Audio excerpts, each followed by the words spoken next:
total. President Trump. Why do you even ask a question like that? We have recruitments that's at an all-time high. The spirit in the armed forces is fantastic. No, great confidence. President Trump, what's your message to Secretary Hegseth using signal to discuss those military plans? Are you bringing up Signal again? I thought they gave that up 2 weeks ago. There was a new report this weekend that he used it in a separate chat that included some family members. It's all just the same old stuff from the media. That's an old one. Try finding something new. Sir, your message to Catholic. And just from your perspective, what does it do when a secretary's longtime advisor, his deputy chief of staff, the chief of staff to the deputy secretary of defense, they all get pushed out of the Pentagon in the midst of all of this? Well, I recently chaired the Commission on National Defense Strategy. We said unanimously, 4 Democrats, 4 Republicans, that this is the most dangerous time in terms of national security since 1945. If I were any one of America's enemies looking at our country, I would think, this is my opportunity to do any number of things. Think massive cyber attack in the U.S. I worry a lot that we could have a cyber 9/11 any day. We've already, in the Pentagon, fired a well-qualified 34-year in the military, 4-star head of the National Security Agency, who also headed U.S. Cyber Command. Just pick that one thing. And most of the qualified women. I do try. I want to end with this. Front page of the New York Times, Secretary of Defense Pete Hegseth back in the news about staffers had to be dismissed and a second signal chat that took place. Where's the president stand on this? The president stands strongly behind Secretary Hegseth, who is doing a phenomenal job leading the Pentagon. And this is what happens when the entire Pentagon is working against you. I'm not sure how we say this, but on a Monday, welcome to the only game where every excuse is a national security risk and your prize is still being employed by, the President of the United States of America. Yes, folks, it's bullshit bingo. The Pentagon has become less Department of Defense and more Season 3 of The Apprentice, National Secrets Edition.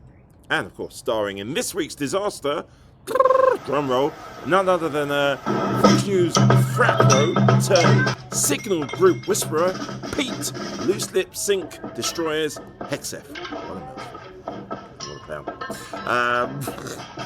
Act 1, the group chat of doom. So let's just recap. First, Hegseth accidentally dropped sensitive military plans into a signal chat with a journalist. As you don't, because that's where you want your covert ops, sandwiched between someone's emoji reply and, sorry, wrong thread. And just when the Pentagon finished scrubbing that turd off the carpet, boom! Seriously, Signal Gate 2, the family edition. Now, this time, Pete Hegseth decided to share launch timelines for US airstrikes in Yemen with, another drum roll, his wife, his brother, and his lawyer. Not in a skiff, not behind closed doors, but in the digital equivalent of a group brunch invite. This guy! What was the title of the group chat, you ask? Defense I-Team Huddle. What was the actual vibe? Family Feud, Felony Edition. Act 2.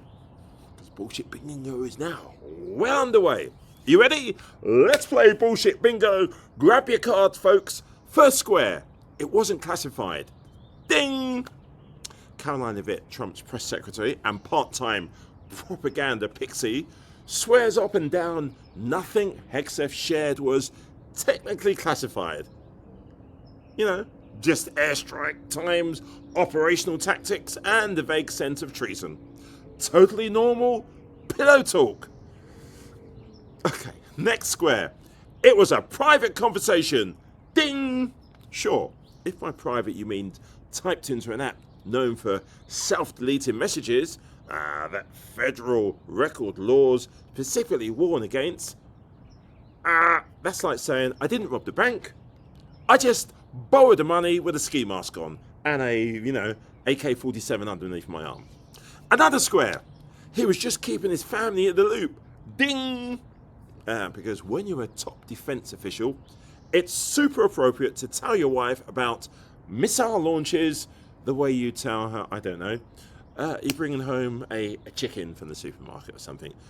Babe, pick up the milk and heads up, we're bombing Yemen. Oh dear. Let's keep it rolling. The Fox News defences, yep, Pete's old stomping grounds are rolling out the charming ultra soft. Yeah, Fox is treating this like it's a case of bad judgment. Not a breach of national security or anything important like that. They're spinning this like it's not a leak, it's just, how should we say, passionate patriotism. In a group text. They've defended him seriously, defend him if he live streamed nuclear codes with Snapchat filters. Coming up next on Fox and Friends, why emoji thermonuclear diplomacy is a good thing. With a breaking news sting. Should we get on to the last square? Because it's kind of like, yeah, is this guy going to keep his job? Surely he can't.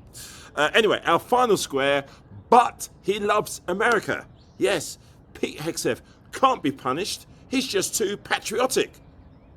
He bathes in Constitution-scented body wash and trims his hair with pieces of the Declaration of Independence. The MAGA spin machine is working overtime to make this guy a victim.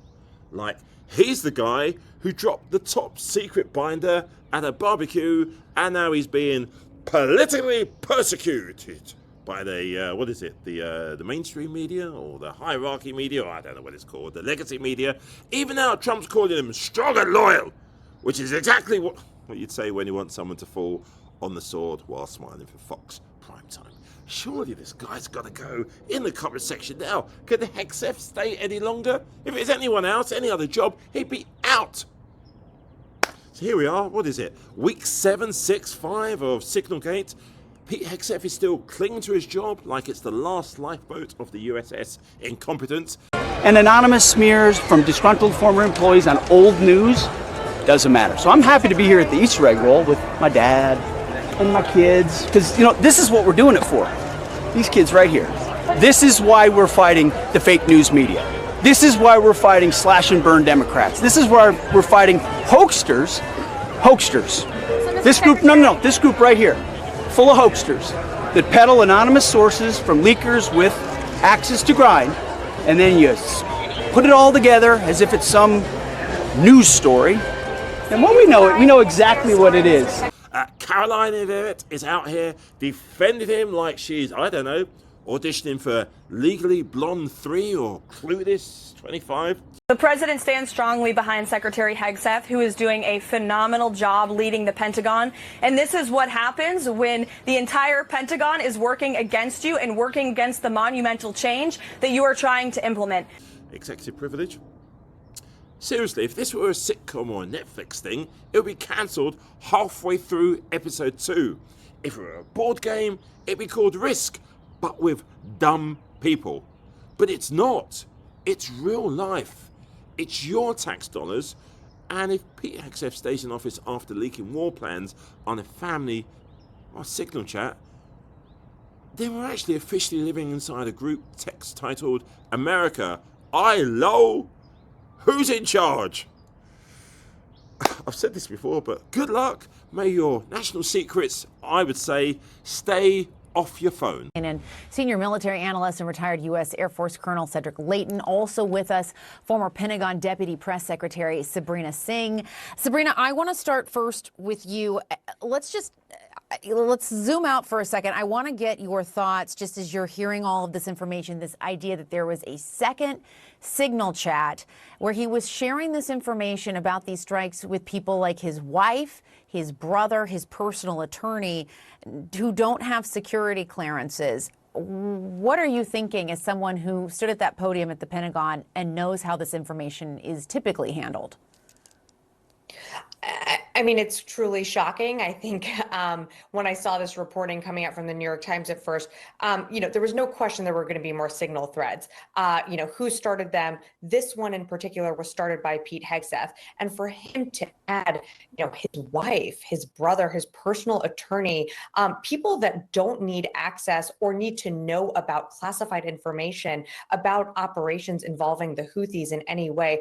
I mean, this is something that we would never do under the previous administration. And on top of that, putting these classified details into a commercial texting app like Signal, again, that puts our fighter pilots at risk. That was something that, certainly concerned me deeply when these texts were first exposed just a month ago.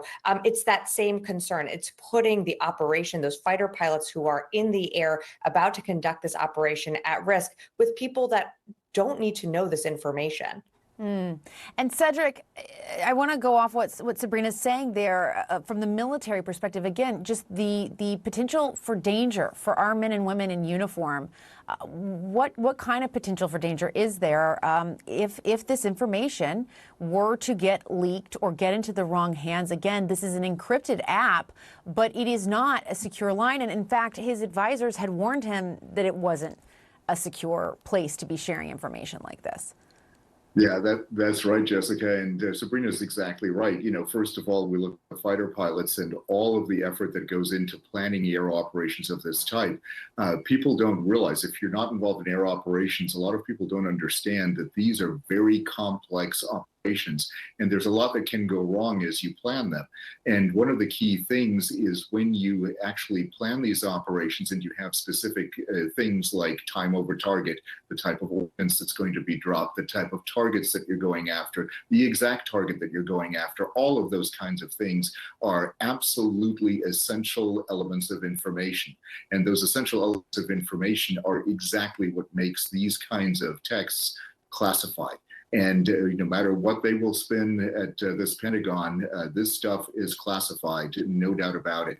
And Jessica, this is the kind of thing that gets people in trouble. When the first Signal chat scandal broke, we talked about the old World War II adage, loose lips sink ships. This is exactly the kind of thing that happens because Signal chats can be intercepted by sophisticated adversaries like the Russians, like the Chinese. It's difficult for them to do so, but they've proven that they can do it in Ukraine. And it's the kind of thing that we have to guard against. And, these types of Signal chats, even if they happen in the United States, in the DC area, you can bet that the Russians and the Chinese are working very hard to intercept them.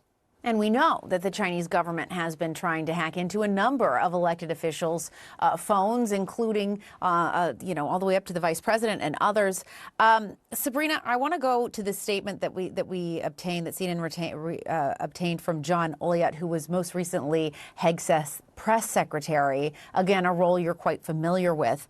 And our colleagues, Natasha Bertrand, Jake Tapper, Haley Thomas, and Zachary Cohen, write in this piece that he said in the statement, it's been a month of total chaos at the Pentagon, from leaks of sensitive operational plans to mass firings. The dysfunction is now a major distraction for the president, who deserves better from his senior leadership. For his former press secretary, again, just recently former, to be saying that and to be quoted saying that, what do you make of that? I mean, I have to agree. He's not wrong. We're nearly 100 days into this presidency, and it does seem that America and our military is less safe. I mean, from the Signal threads that have been now exposed to what you're seeing, Secretary Hegseth say about our allies and partners, to turning our back on Ukraine, to being willing to engage and get closer with countries like Russia and kind of, succumb to what Putin wants.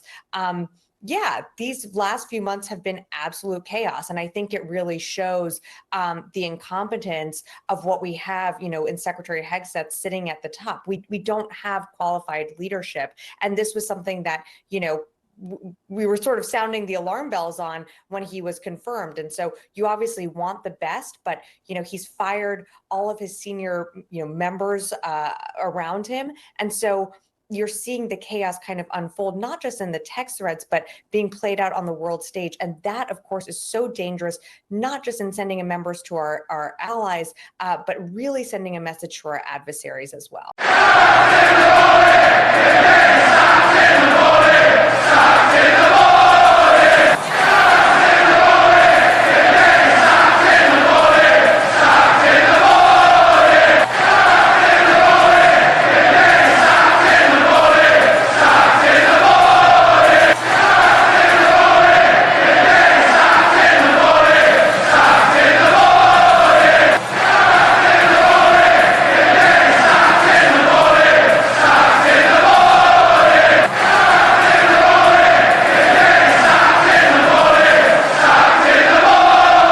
No one, especially the Secretary of Defense, should be discussing these things on an unsecured platform.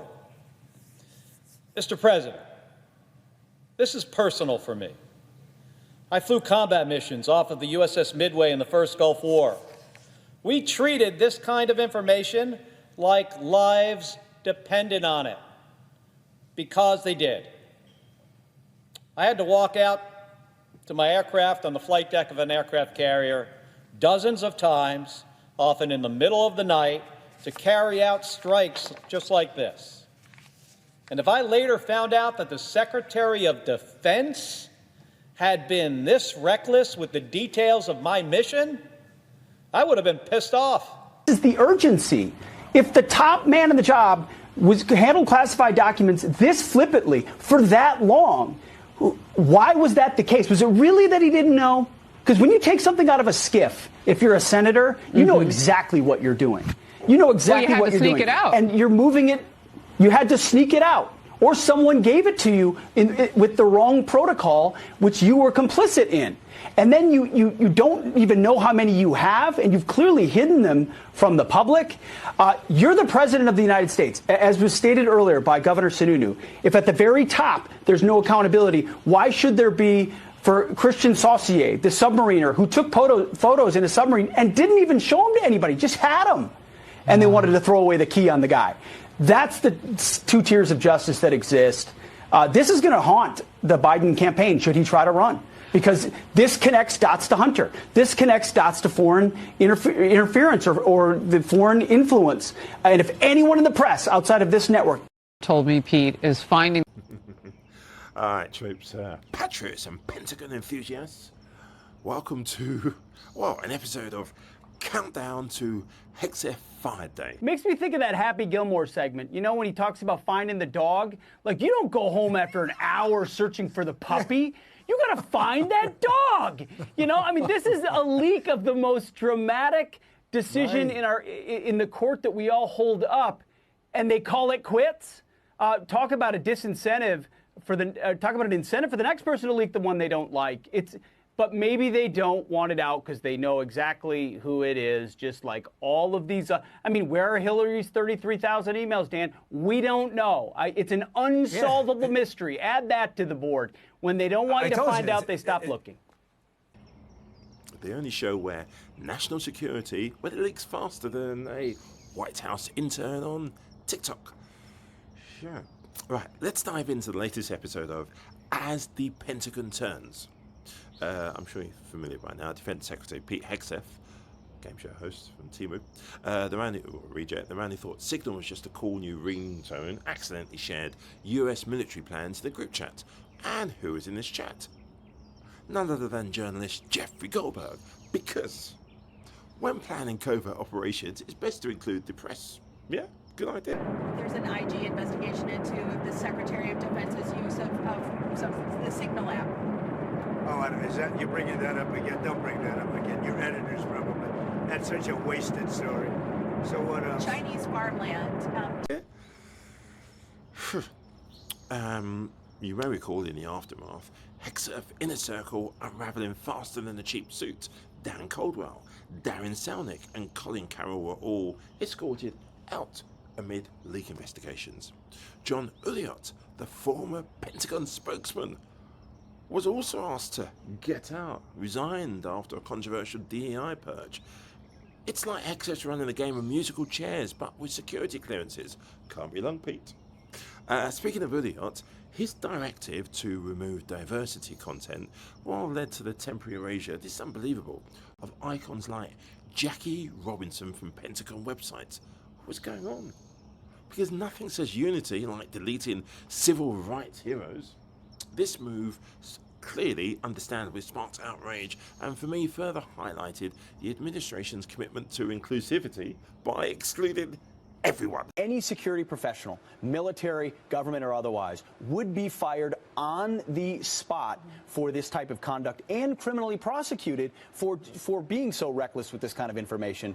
The fact that she wouldn't be held accountable for this, I think, blows the mind of anyone who's held our nation's secrets dear, who's had a top secret clearance like I have and others, who know that even one hiccup causes a problem, let alone a standard procedure like this. The Pentagon is now in full meltdown mode. Joe Casper, Hegseth's chief of staff, is set to leave. Well, marking yet another departure. And officials described the situation at the Pentagon as a complete meltdown in the building. Tell you what, at this rate, the Pentagon might need to post job openings on Craigslist. It's getting that desperate. President Trump said peace through strength will be brought back. Amidst the chaos, Fox News remains Hegseth's loyal cheerleader, rolling out the red carpet, or perhaps the toilet paper for his shitty moves. Because when your national security strategy involves group chats and accidental leaks, you need all the PR help you can get.